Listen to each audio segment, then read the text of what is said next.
بسم اللہ الرحمن الرحیم۔ سب سے پہلے تو سلطان تمہارا شکریہ کہ تم نے مجھے موقع فراہم کیا کہ میں تمہارے سوالوں کا جواب دے سکوں اور اپنے دل کی بات کر سکوں۔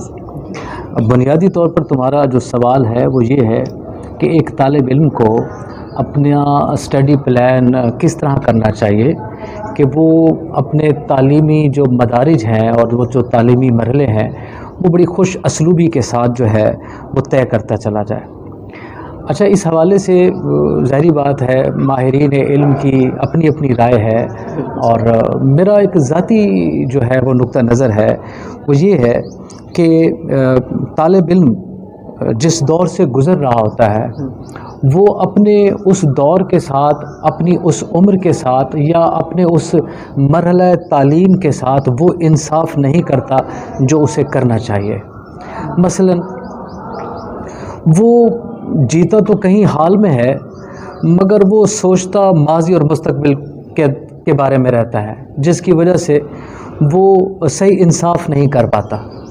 ایک اور خرابی بھی ہمارے ہاں پائی جاتی ہے، میں یہ سمجھتا ہوں، اگرچہ لوگوں کو اس بات سے اختلاف بھی ہو سکتا ہے، اور وہ یہ ہے کہ ہمارے ہاں لوگ رٹا سسٹم کو بہت بری چیز سمجھتے ہیں۔ وہ کہتے ہیں کہ رٹا سسٹم نہیں ہونا چاہیے، کانسیپچول تعلیم ہونی چاہیے، انسان کو کانسیپٹس کے ساتھ پڑھنا چاہیے۔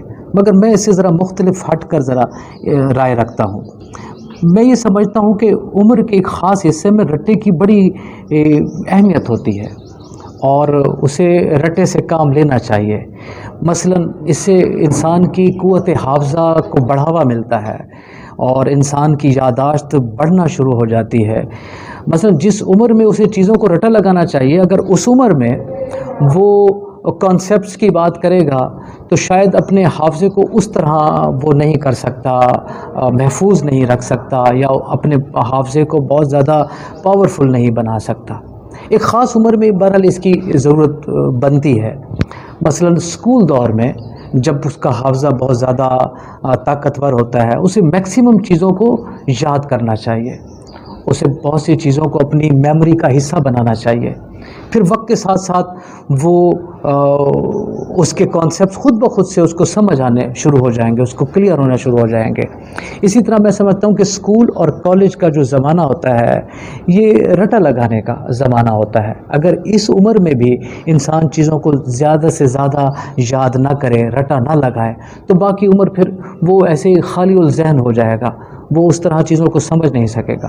ایسے ہی ہے جیسے آپ کسی بچے سے، مثال کے طور پر میں اس بات کو ایک مثال کے ذریعے سے عام طور پر سمجھاتا ہوں۔ یہ جو ہم الفابیٹک جو چیزیں ہیں جب ہم بچوں کو یاد کراتے ہیں، حروف تہجی بچوں کو یاد کراتے ہیں، یہ رٹا ہی تو ہوتا ہے۔ کیا ہم نے کسی بچے سے پوچھا الف کے کیا معنی ہے؟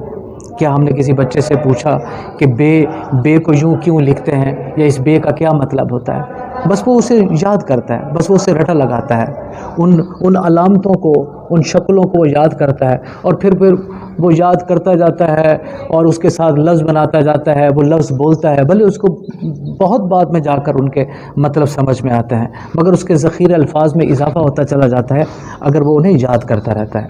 تو بہرحال میں یہ سمجھتا ہوں، آپ کا جو سوال تھا کہ ایک طالب علم کو علم کے سفر میں اور اپنی صلاحیت کو آگے بڑھانے میں کیا کرنا چاہیے، تو میں یہ سمجھتا ہوں اسے اسکول اور کالج میں زیادہ سے زیادہ چیزیں پڑھنی چاہیے، زیادہ سے زیادہ چیزیں یاد کرنی چاہیے، اسے اپنے حافظے کا حصہ بنانا چاہیے، کیونکہ اس عمر میں اس کا حافظہ بڑا طاقتور ہوتا ہے، وہ بہت سی چیزوں کو سٹور کر سکتا ہے، وہ بہت سی چیزوں کو اپنے ذہن اور اپنے دماغ میں داخل کر سکتا ہے۔ اگر یہ عمر بھی اس کی ایسے گزر گئی تو پھر بعد میں اسے کچھ نہیں ہوگا۔